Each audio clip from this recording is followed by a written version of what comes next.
안녕하세요. 오늘도 사연살롱을 찾아주셔서 감사합니다. 서울에 사는 40대 여성이에요. 저는 1살 때 미국으로 입양돼서 미국인으로 살다가 2번의 파양 끝에 한국으로 돌아오게 되었어요. 정확히는 미국에서 추방당한 거였죠. 한국으로 돌아오기 전까지 미국에서 20년 가까이 살았지만 저를 입양했던 양부모의 무지로 인해 저는 시민권을 획득하지 못했고 그 사실을 모른 채 살다가 뒤늦게 저에게 미국 시민권이 없다는 사실을 알게 되었어요. 어렵게 들어간 대학 학비를 모으려고 펍에서 아르바이트를 하고 있었는데 술에 취한 손님과 시비가 붙게 되었죠. 신고를 받고 출동한 경찰은 형식상 가해자 남성과 피해자인 저의 신원조회를 했고 잠시 뒤 의심스러운 눈초리로 제게 그러더군요. 넌 불법 체류자야. 처음엔 경찰이 장난하는 줄 알았어요. 절대 그럴 리가 없었으니까요. 1살 무렵부터 미국에서 살아온 제가 불법 체류자라뇨. 거기다 다른 미국 아이들과 똑같이 미들스쿨과 하이스쿨까지 졸업하고 대학 입학까지 한 제가요? 하지만 제가 불법 체류자라는 사실을 안 순간부터 경찰은 제게 호의를 베풀지 않았어요. 단호하게 제 손목에 수갑을 채웠고 그 순간부터 저는 피해자가 아니었죠. 경찰에게 있어서 어디까지나 저는 남의 나라에 무단으로 들어와 돈까지 벌고 있는 범법자일 뿐이니까요.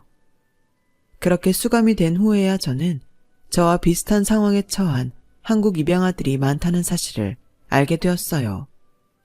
2000년도 이후에 미국으로 입양된 아이들의 경우 자동으로 시민권을 부여받지만 그 전에 입양된 아이들은 아동시민권법 소급 적용이 안 돼서 추방당하는 사례가 꽤 있었다더군요. 그리고 그중 대부분은 강제 추방을 당했다는 것도 알 수 있었죠. 얼마 뒤 저 역시 그들처럼 한국행 비행기에 오르게 되었어요. 나를 버린 나라로 다시 보내진 거죠. 그나마 다행이라고 생각한 거는 제가 다니던 중학교에 한국인 친구가 하나 있어서 그 친구 덕에 한국어를 배워둘 수 있었다는 거예요. 그 친구는 한인교회 목사님 아들인데 국민학교 5학년 때 온 가족이 미국으로 이민 와서 살고 있었어요. 친구는 집에서 한국어를 사용하는 데다 교회 신도들도 연세가 있는 분들이 많아서 다들 한국어를 사용했기에 저는 친구 도움으로 그곳에서 한국어를 배울 수 있었어요. 아들을 통해 딱한 제 처지를 들으신 목사님은 제가 외롭지 않도록 가족여행에도 저를 데리고 다니셨고 교회에서 하는 한인 행사에도 늘 불러주셨어요. 제 뿌리가 한국인임을 잊지 않도록 한국어와 역사, 문화도 많이 가르쳐 주셨고요. 목사님 사모님은 제게 한국의 집밥이 뭔지 제대로 알려주셨어요. 양부모한테 거의 방치되다시피 했던 저를 불러다 늘 밥을 먹이셨거든요. 하도 굶어서 키에 비해 몸무게가 적게 나갔던 저는 사모님이 만들어주신 김치볶음밥이랑 떡볶이, 된장찌개 등을 먹으며 뼈와 살을 키워나갔죠. 제가 양아버지의 폭력에 참다 못해 집에서 가출을 했을 때도 저를 찾아 나선 건 양부모가 아닌 목사님 가족이었어요. 저에게 꿈을 심어주고 대학에 진학할 수 있도록 길을 열어준 분도 그분들이죠. 신은 제게 부모는 주지 않으셨지만 부모보다 더 훌륭한 목사님 가족을 보내주셔서 더는 외롭지 않았어요. 하지만 뜻하지 않은 상황에 생이별을 하게 되니 그동안 스스로를 지탱하던 지지대가 무너진 것처럼 걷잡을 수 없이 망가지고 말았어요. 마치 세상에 혼자 버려진 것처럼 막막하고 두려웠어요. 그래서 내 친부모님을 찾기로 했죠. 하지만 홀트 복지관의 도움을 받아 아무리 찾아봐도 찾을 수가 없었어요. 마치 처음부터 세상에 존재하지 않았던 분들처럼 꽁꽁 숨어서 머리카락 한 올조차 찾을 수 없었죠. 큰 기대는 없었지만 혹시나 하는 믿음까지 산산조각이 나자 정말 다 포기하고 싶다는 생각이 들더군요. 한국에서 검은머리 미국인인 저는 아무것도 할 수 있는 게 없었어요.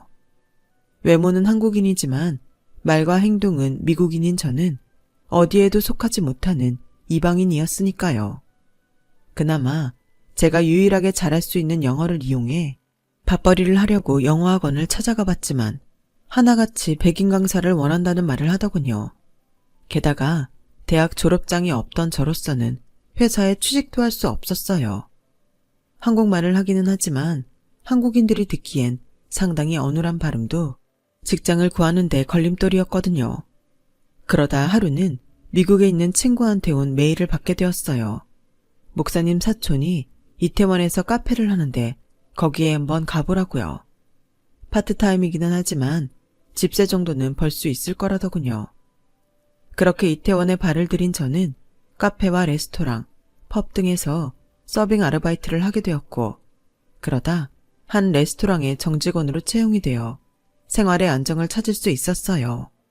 그 레스토랑의 사장이 바로 지금의 제 남편이에요. 저는 아직도 처음 남편을 만났던 그 순간을 잊을 수가 없어요. 정확히는 제가 이력서를 들고 남편의 레스토랑에 면접을 보러 왔을 때 남편이 했던 말과 그 눈빛이죠. 아직 한글을 쓰는 게 서툴렀던 저는 자기소개서 대신 말로 제 소개를 했어요. 1살 무렵 미국으로 입양돼서 양부모의 학대 끝에 2번의 파양을 당한 일과 같은 학교에 다니던 목사님 아들과 친구가 되면서 뒤늦게 내 정체성을 찾게 된 것, 그리고 뜻하지 않게 미국에서 추방돼 한국으로 돌아온 일들까지 마치 영화 줄거리 소개하듯 쭉 얘기했죠. 그 얘기를 다 들은 남편은 눈시울을 붉히며 제게 그랬어요. 미안하다고요. 자기도 자기가 왜 이런 말을 하는지 모르겠는데 그냥 저한테 미안하다고 말이에요. 그 말에 가슴 속에서 뭔가 꿈틀하더니 순식간에 감정이 복받쳐 올라 그대로 눈물이 터져버렸어요. 가게 안에 있던 손님들과 직원들이 영문도 모른 채 저를 쳐다봤지만 멈추려고 해도 눈물이 멈춰지지 않더라고요. 오히려 어깨가 들썩일 정도로 감정이 격해지고 말았죠. 그렇게 한참을 울고 나서야 겨우 진정이 된 저는 화장실에 가서 얼굴을 닦고 나왔어요. 아, 취직은 물 건너 갔다 싶었죠. 그런데 남편이 저를 보고 환하게 웃으며 그러는 거예요. 내일부터 출근하는 겁니다. 앞으로는 우리 가게에서 한 식구로 지내보자고요.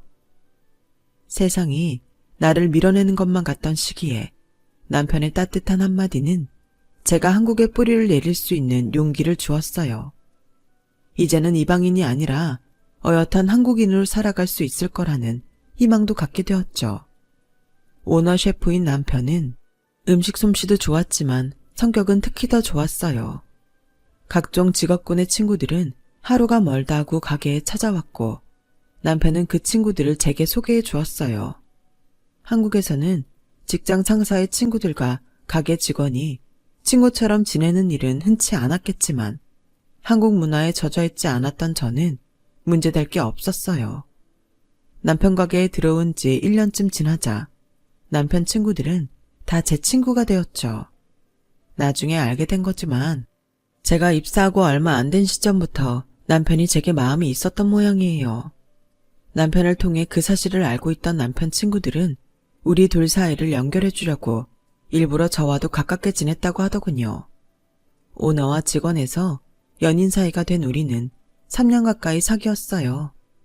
그러던 어느 날 남편이 친구들과 함께한 자리에서 제게 서프라이즈 청혼을 했고 이듬해 5월에 결혼을 하기로 약속했어요.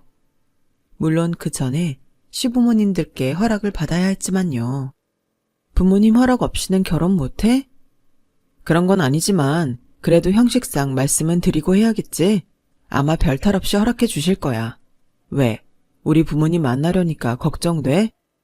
아무래도 나는 부모가 없으니까 가족도 없고 자기도 알다시피 입양아 출신이잖아. 게다가 미국에서는 추방까지 당했고 말이야. 그게 자기 잘못은 아니잖아. 왜 남이 한 잘못 때문에 자기가 기죽고 주눅 들어야 하는데 자기는 자기가 한 거에 대해서만 책임지고 살면 돼. 그러니까 걱정하지 마. 남편의 따뜻한 위로에도 불구하고 시부모님께 인사드리러 가는 날이 다가올수록 초조하고 마음이 많이 무거웠어요. 아무리 당당해지려고 해도 어깨가 움츠러들더라고요. 남편을 따라 시댁에 갈 때만 해도 시부모님만 만나는 줄 알았어요. 그런데 집에 도착해보니 시부모님과 시동생 내외까지 와 있더라고요. 장남이 남편보다 2살 어린 시동생은 먼저 결혼을 해서 유치원생 딸까지 두고 있었어요. 사실 남편이 결혼이 좀 늦은 편이었죠. 저보다도 나이가 5살 많은 동서는 저를 보는 눈초리가 곱지 않았어요. 동서는 처음부터 저를 탐탁치 않게 생각했거든요.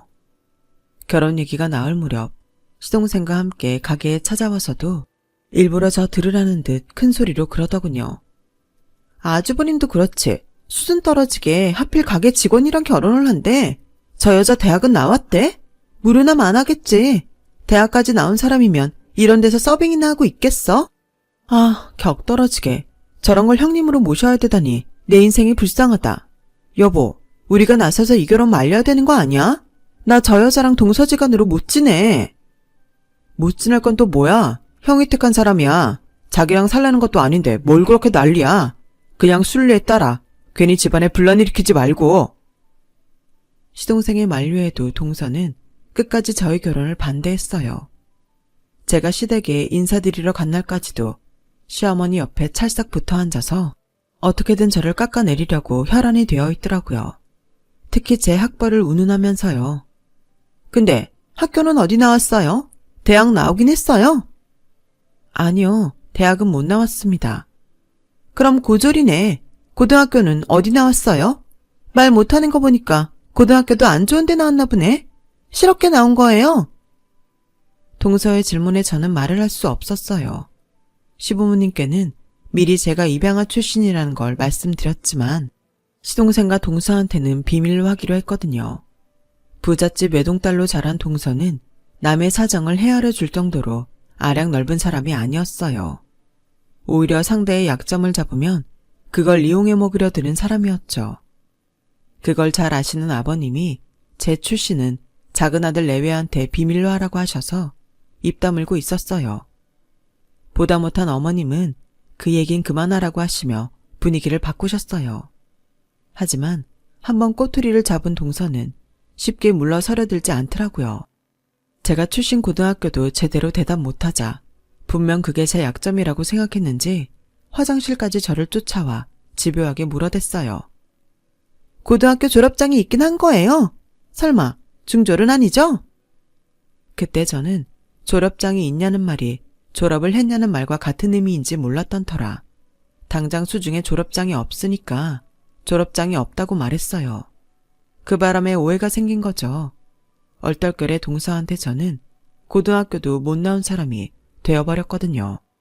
그 오해 때문인지 동서는 저를 되게 무시했어요. 말끝마다 형님은 모르겠지만 이라거나 내가 하는 말 이해는 해요? 라면서 면박을 주곤 했거든요. 거기다 제가 앞에 있는데도 자기 남편한테 영어로 제 흉을 보더라고요. 따질까 하다가 모른 척 해줬더니 진짜 제가 영어를 못 알아듣는 줄 알고 툭하면 그런 짓을 했어요. 시동생은 여자들 문제에 끼기 싫다며 자기 아내가 하는 험담을 그저 흘려듣는 것 같더라고요. 처음엔 동서를 조용히 불러 내가 다 알아들으니까 그러지 말라고 말해줄까도 생각했는데 다른 사람도 아니고 자기 애한테까지 영어로 제 험담을 하는 걸 듣고는 하도 얄미워서 그냥 말 안 해줬어요.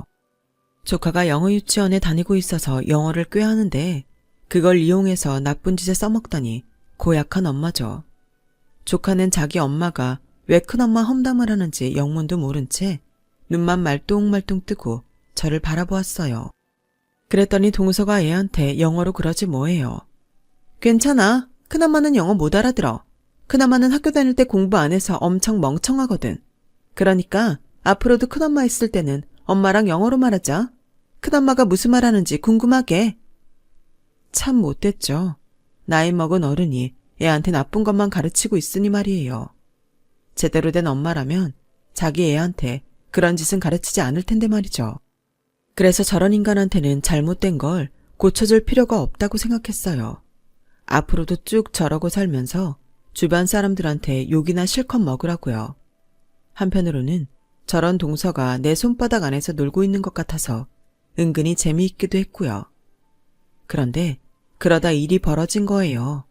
하루는 조카가 태블릿으로 영어 공부를 하고 있었는데 보니까 특정 발음을 잘못 발음하고 있더라고요. 마침 옆에 동서도 없겠다 제가 가서 살짝 발음 교정을 해주었죠. 그랬더니 조카가 놀라더라고요. 큰엄마, 영어 할 줄 알아? 그런데 엄마한테는 비밀이야. 조카는 비밀이라는 말에 들떠서는 새끼손가락까지 걸자고 했어요. 그런데 그때 동서가 그걸 본 거예요. 형님, 지금 애 데리고 뭐 하는 거예요? 아니, 고등학교도 못 나온 주제에 애 영어 공부하는데 왜 방해하냐고요? 이건 완전 미친 또라이 아냐? 은비, 태블릿 들고 방으로 들어가. 조카는 서슬퍼런치 엄마 얼굴에 잔뜩 얼어서는 방으로 들어갔어요. 애가 들어가고 나자 동서는 소매까지 걷어붙이고는 제게 따지기 시작했어요. 내가 형님 해주니까 뭐라도 된 걸로 착각하는 모양인데 제발 분수 좀 알고 까불어. 동서, 난 그냥 은비가 단어 발음을 잘 못하길래 고쳐준 것뿐이야. 그게 그렇게 잘못된 거야? 이게 진짜 웃기네? 야, 니깎게 뭔데 내 딸 공부하는데 옆에서 훈계질이야. 네가 알면 영어를 뭘 한다고. 가짜않게 발음을 고쳐줘? 너 토익 몇 점이야? 토익이 뭔지 알긴 하니? 아주버님이 사람이 착해서 너 같은 여자한테 속아 결혼까지 했나 몰라도 난 너 형님으로 인정 안 해. 막말로 네가 어디서 모아먹 굴러먹던 앤지 알게 뭐야? 부모도 없다며. 그런 주제에 어디서 대먹지 않게 꼴값이냐고. 운 좋게 남자 안 홀려서 이 집에 시집 왔으면 닥치고 조용히 살란 말이야. 주제 파악 좀 하라고. 그때였어요. 시동생과 함께 서재에서 나온 남편이 버럭 소리를 질렀죠.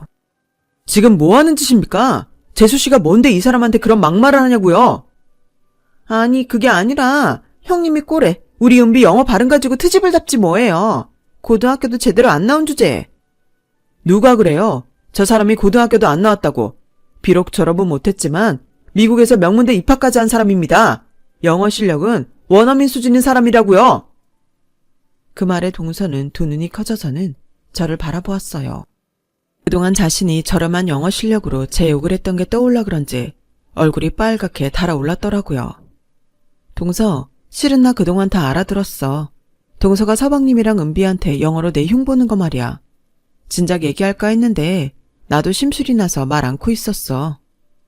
그러자 그동안 자기 아내가 형수 욕을 하는 걸 알면서도 입 다물고 있었던 시동생도 얼굴이 벌개졌어요. 형수님, 죄송해요. 제가 말렸어야 했는데 그러질 못했네요. 앞으로는 이런 일 없게 할게요. 그제야 그동안 있었던 일을 알아챈 남편은 얼굴이 무섭게 변했어요. 너도 그렇고 재수씨도 그렇고 인생 그렇게 사는 거 아니다. 사람한테 가장 큰 상처를 주는 건 칼이나 총이 아니야. 사람의 말이지. 아버지가 왜 너희 부부한테 내 아내 얘기를 비밀로 하라고 했는지 이제야 정확히 알겠다. 둘 다 인간이 덜 된 걸 아버지는 아셨던 거지. 기말할 필요 없고 앞으로는 따로 얼굴 보는 일 없도록 하자. 부모님 앞에서는 어쩔 수 없지만 될 수 있다면 더는 너희 부부 얼굴 보고 살기 싫다.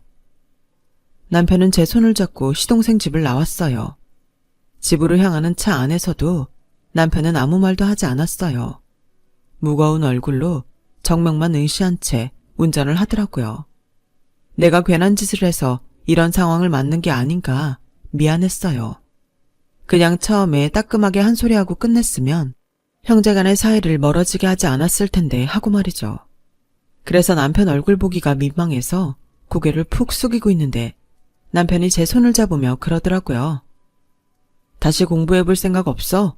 원한다면 내가 대학 보내줄게.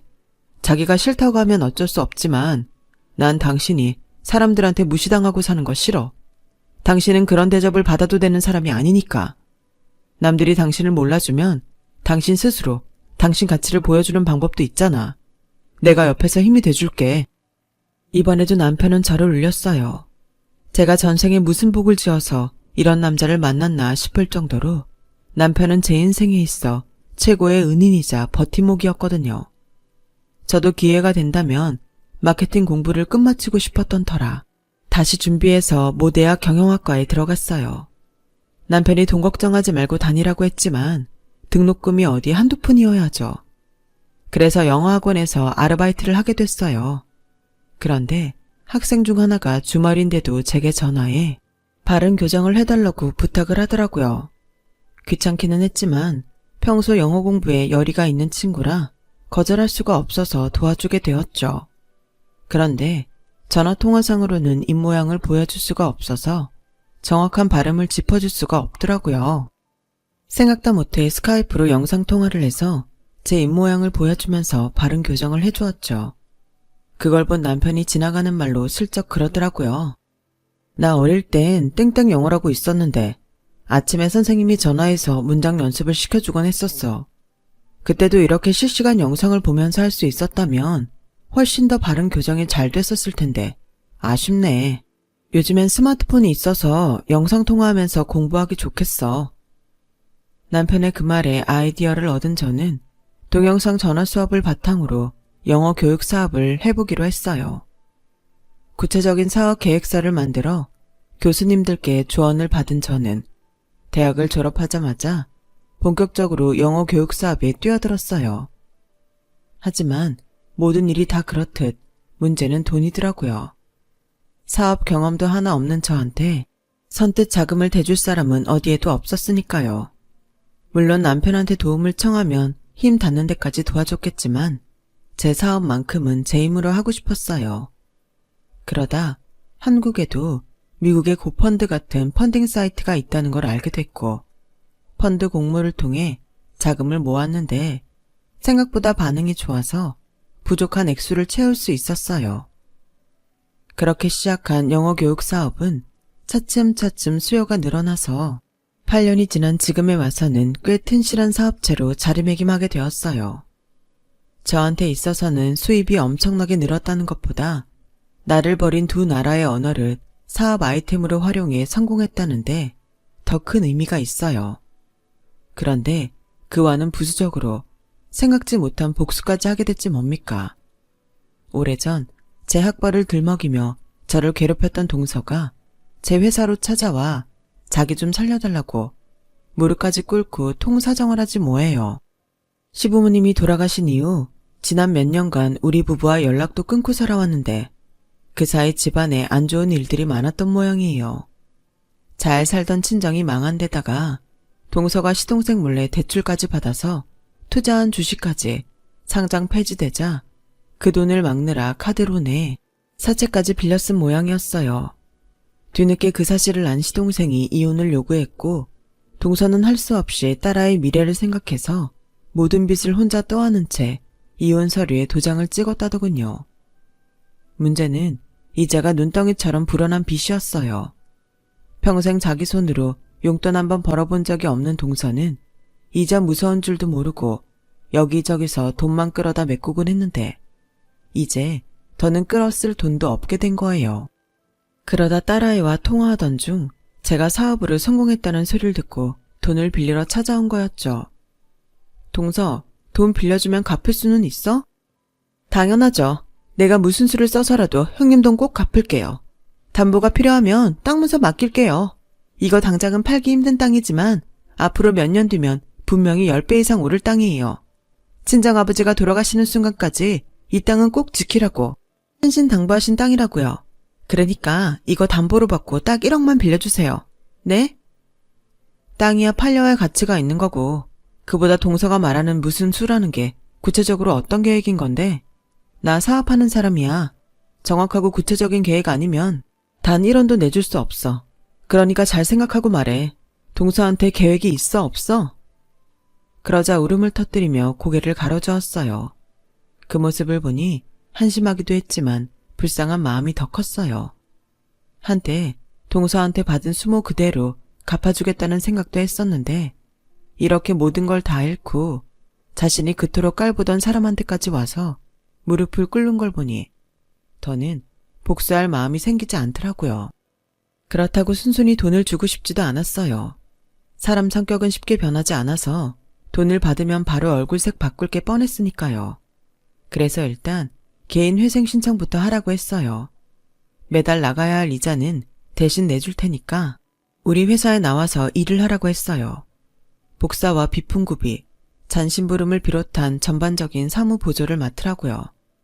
만약 제대로 일을 하지 않으면 바로 이자 지급은 끊을 거라고 말이에요. 거기다 시급에 비해 많이 지급된 이자는 땅의 지분으로 회수하겠다고요. 그동안 고개 빳빳이 들고 사람 무시하며 살아온 동서는 금방이라도 싫다고 소리치고 싶은 얼굴이었지만 세상 어디에도 자기한테 돈을 빌려줄 곳이 없다는 걸 알아서인지 입술을 꽉 깨물면서도 싫다는 말은 않더라고요. 그렇게 동서는 자신이 그토록 무시하던 제 밑에서 일하게 됐어요. 하루하루 살얼음판을 걷는 심정으로 조마조마하면서요. 남편은 그냥 모른 척하고 내보내라고 했지만 저는 오히려 제 밑에 데리고 있는 게 진정한 복수다 싶어서 데리고 있을 생각입니다. 땅이 안 팔려서 돈 떼이면 어쩌냐고요? 상관없어요. 따지고 보면 저도 살면서 많은 사람들한테 도움을 받았잖아요. 인생은 돌고 도는 거라고 제가 받은 도움 동서한테 갚는 셈 치죠 뭐. 인생이 다 그런 거 아니겠어요? 미국에 버려졌던 제가 다시 한국에 돌아와 멋진 남편도 만나고 이렇게 사업으로 성공하게 된 것처럼 평생 안 변할 것 같던 동서도 이번 기회에 정신을 차리게 될지 말이에요. 세상은 우리가 생각하는 것보다 훨씬 더 많은 기적이 일어나니까요. 지금까지 제 사연을 들어주셔서 감사드려요. 일상의 기적들이 여러분과 함께하기를 바랍니다. 여러분, 사연 댓글에 응원과 현명한 조언 부탁드려요. 좋아요와 구독은 저에게 큰 힘이 됩니다. 오늘도 좋은 일 가득하세요.